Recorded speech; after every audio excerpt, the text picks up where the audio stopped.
ओं नमः भगवते वासुदेवाय। ओं नमः भगवते वासुदेवाय। ओं नमः भगवते वासुदेवाय। नारायणं नमस्कृतं नरं चैव नरोत्तमं देवीं सरस्वतीं व्यासं ततो जयमुदीरये। नष्टप्रायेषु अभद्रेषु नित्यं भगवत सेवया भगवते उत्तम श्लोके भक्ति भवति नैष्टिके। कृष्णाय वासुदेवाय देवकी नंदनाय च नंदगोपकुमाराय गोविंदाय नमो नमः। हरे कृष्ण। आज के श्रीमद् भागवते दशम स्कंद पाठ में प्रथम अध्याय श्री कृष्ण आविर्भाव भूमिका। हरे कृष्ण। प्रथम अध्याय कथा सार। এই অধ্যায়ে বর্ণনা করা হয়েছে দেবকীর অষ্টম পুত্রের দ্বারা নিজের মৃত্যু হবে এই দৈববাণী শ্রবণ করে কংস অত্যন্ত ভীত হয়ে একের পর এক দেবকীর পুত্রদের হত্যা করে। শ্রী শুকদেব গোস্বামী যখন যদুবংশ এবং সেই সঙ্গে চন্দ্র ও সূর্যবংশের বর্ণনা করেন তখন মহারাজ পরীক্ষিত তাকে অনুরোধ করেন যদুবংশে বলদেব সহ আবির্ভূত হয়ে শ্রীকৃষ্ণ কিভাবে এই জগতে তা লীলা বিলাস করছিলেন তা বর্ণনা করতে। মহারাজ পরীক্ষিত বলেন যে শ্রীকৃষ্ণ চিন্ময় এবং তাই মুক্ত পুরুষরাই কেবল তার কার্যকলাপ হৃদয়ঙ্গম করতে পারেন। কৃষ্ণলীলা শ্রবণ এমনই একটি নৌকা যার দ্বারা জীবনের চরম লক্ষ্য প্রাপ্ত হওয়া যায়। পশুঘাতী অথবা আত্মঘাতী ব্যতীত প্রতিটি বুদ্ধিমান মনুষ্যেরই কর্তব্য শ্রীকৃষ্ণ এবং তার কার্যকলাপ হৃদয়ঙ্গম করার চেষ্টা করা। শ্রীকৃষ্ণ ছিলেন পাণ্ডবদের একমাত্র আরাধ্য দেবতা। মহারাজ পরীক্ষিত যখন তার মাতা উত্তরার গর্ভে ছিলেন তখন শ্রীকৃষ্ণ তাকে ব্রহ্মাস্ত্র থেকে রক্ষা করেছিলেন। এখন মহারাজ পরীক্ষিত ছিল সুখদেব গোস্বামীকে জিজ্ঞাসা করছেন রোহিণীর নিত্যপুত্র বললেন কিভাবে দেবকীর গর্ভে আবির্ভূত হয়েছিলেন। শ্রীকৃষ্ণ কেন মথুরা থেকে বৃন্দাবনে নিজেকে স্থানান্তরিত করেছিলেন। তিনি তার আত্মীয় স্বজনদের সঙ্গে কিভাবে অবস্থান করেছিলেন। শ্রীকৃষ্ণ মথুরা এবং বৃন্দাবনে কি কি লীলা করেছিলেন। কেন তিনি কংসকে বদ্ধ করেছিলেন। দ্বারকায় তিনি কত বছর বাস করেছিলেন এবং শ্রীকৃষ্ণের কতজন মহিষী ছিল। মহারাজ পরীক্ষিত সুখদেব গোস্বামীকে এই সমস্ত প্রশ্ন জিজ্ঞাসা করেছিলেন। তিনি শ্রীল সুখদেব গোস্বামীকে অনুরোধ করেছিলেন এছাড়াও যদি কৃষ্ণলীলা সম্বন্ধে তার অন্য কিছু জ্ঞাতব্য থাকে তাহলে তিনি যেন সবই বিস্তারিতভাবে বর্ণনা করেন। শ্রীল সুখদেব গোস্বামী যখন কৃষ্ণলীলা বর্ণনা করতে শুরু করেন তখন মহারাজ পরীক্ষিত তার উপবাসজনিত শান্তি বিস্মৃত হয়েছিলেন। শ্রীকৃষ্ণ লীলা বর্ণনা করতে উৎসাহী হয়ে শ্রীল সুখদেব গোস্বামী বলেছিলেন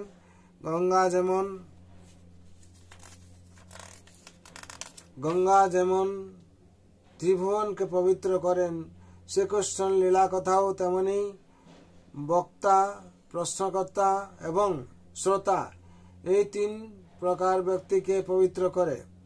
পৃথিবী যখন রাজবেশধারী অসুরদের সামরিক শক্তির ভারাক্রান্ত হয়েছিলেন তখন মাতা বসুন্ধরা একটি গাভীর রূপ ধারণ করে ত্রাণ লাভের জন্য ব্রহ্মার কাছে গিয়েছিলেন। ব্রহ্মা পৃথিবীর দুঃখে দুঃখিত হয়ে মহাদেব প্রমুখ দেবতা এবং গরুপিনী পৃথিবীকে নিয়ে ক্ষীর সমুদ্রে তীরে গিয়ে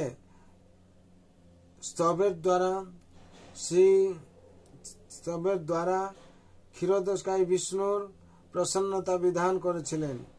তারপর ব্রহ্মা সমাধির দ্বারা মহাবিষ্ণুর আদেশ জানতে পেরে সকলকে জানিয়েছিলেন যে ভূভার হরণের জন্য ভগবান শীঘ্রই পৃথিবীতে অবতীর্ণ হবেন। দেবতারা তাদের পত্নী সহ যেন যদুবংশে পৌত্রাদি রূপে শ্রীকৃষ্ণের পার্শ্বদত্ত লাভের জন্য জন্মগ্রহণ করেন। ভগবানের ইচ্ছায় অনন্তদেব বলরাম রূপে প্রথমে আবির্ভূত হবেন এবং তারপর শ্রীকৃষ্ণের শক্তি যোগমায়াও আবির্ভূত হবেন।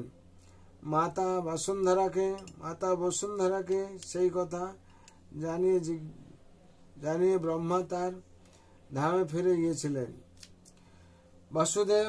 বাসুদেব যখন দেবকের বিবাহ করে তার ভ্রাতা কংস চালিত রথে করে তাকে নিয়ে গৃহে প্রত্যাবর্তন করছিলেন, তখন কংসকে সম্বোধন করে আকাশবাণী হল যে দেবকীর অষ্টম পুত্র তাকে হত্যা করবে।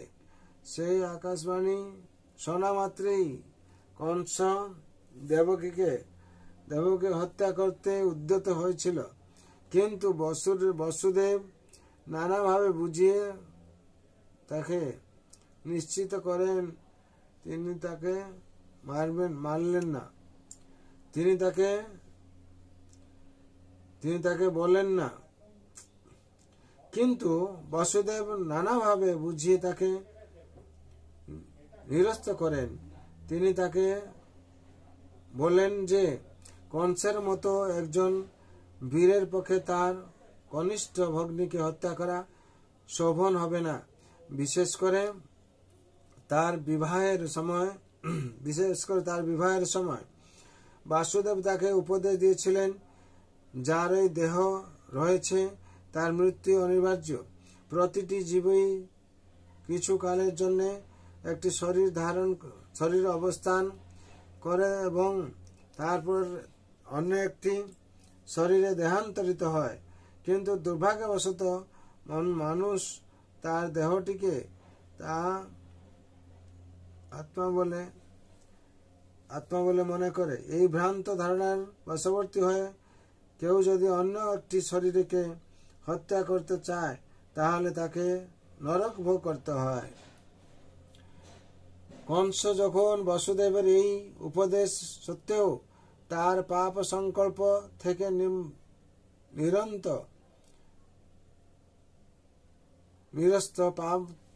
পাপ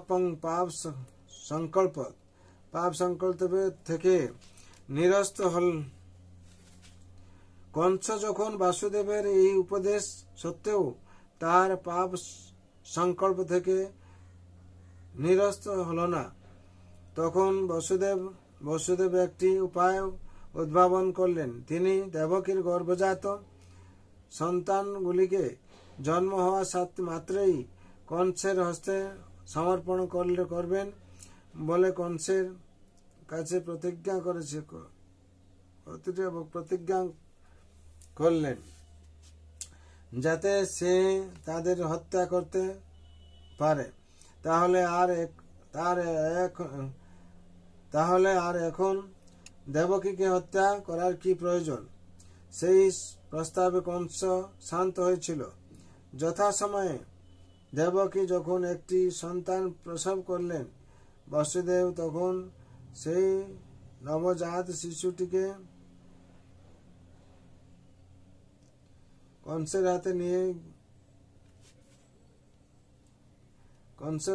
কংসের কাছে নিয়ে গিয়েছিলেন। বাসুদেব উদারতা দর্শন করে কংস আশ্চর্যজনিত হয়েছিল। বাসুদেব শিশুটিকে কংসের হাতে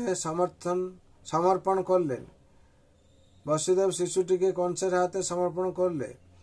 কংস কিছু বুদ্ধিমত্তা প্রদর্শন করে বলেছিল যে অষ্টম গর্ভজাত সন্তান যেহেতু তাকে হত্যা করবে, তখন প্রথম শিশুটিকে হত্যা করার কি প্রয়োজন। বাসুদেব যদিও কংসকে বিশ্বাস করেননি, তবুও কংস বসুদেবকে অনুরোধ করেছিলেন সেই শিশুটিকে ফিরিয়ে নিয়ে যেতে। কিন্তু পরে নারদ মুনি কংসের কাছে গিয়ে জানিয়েছিলেন যে দেবতারা তাকে হত্যা করার ষড়যন্ত্র করে যুদ্ধ এবং বংশ জন্মগ্রহণ করেছেন। তখন কংস দেবকীর গর্ভজা ও প্রতিটি সন্তানকেই হত্যা করতে স্থির করেছিলেন। সে তখন দেবকী এবং বাসুদেবকে কারাবদ্ধ করে একে একে তাদের 6টি পুত্রকে হত্যা করেছিলেন।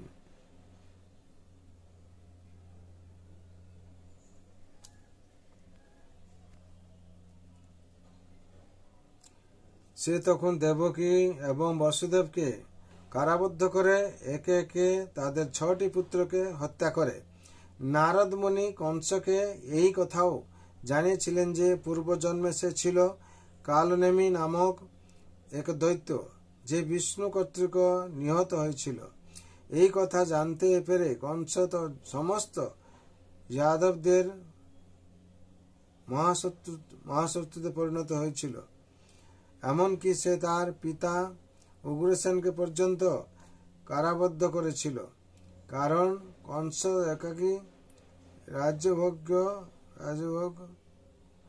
করতে চায়নি।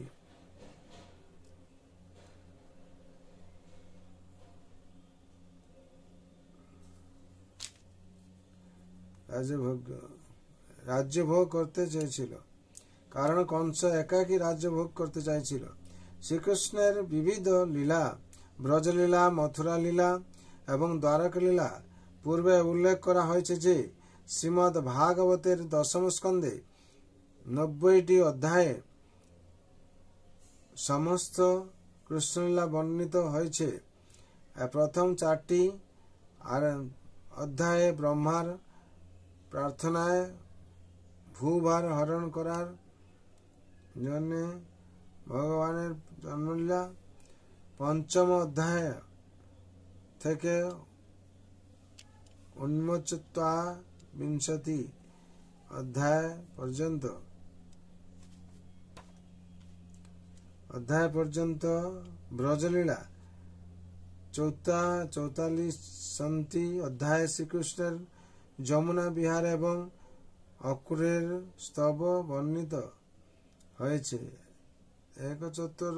একচতুর্শক্তি কালে শক্তি থেকে 51তম অযোধ্যা পর্যন্ত একটি অযোধ্যা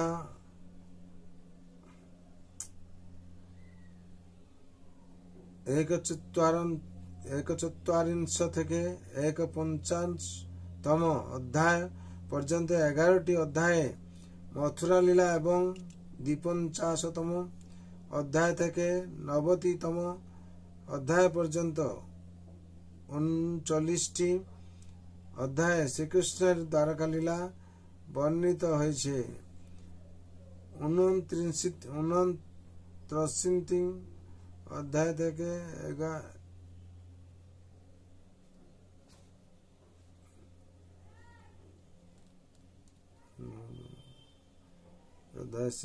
শ্রী রাসলীলার বর্ণিত হয়েছে।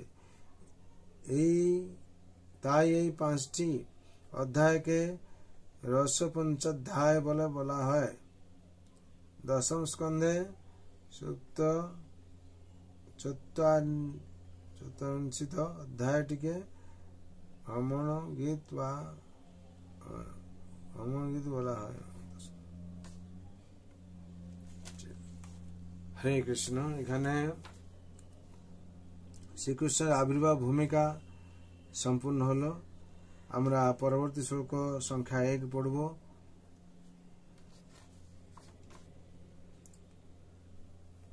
শ্রীরাজবাচক পরবর্তী সংখ্যা পড়ব। হরে কৃষ্ণ। আমি বিশেষ করে আপনাদের সবাইকে আমার বিশেষ অনুরোধ, আপনারা নিত্যম ভাগবত পাঠ করুন, ভাগবত শ্রবণ করুন।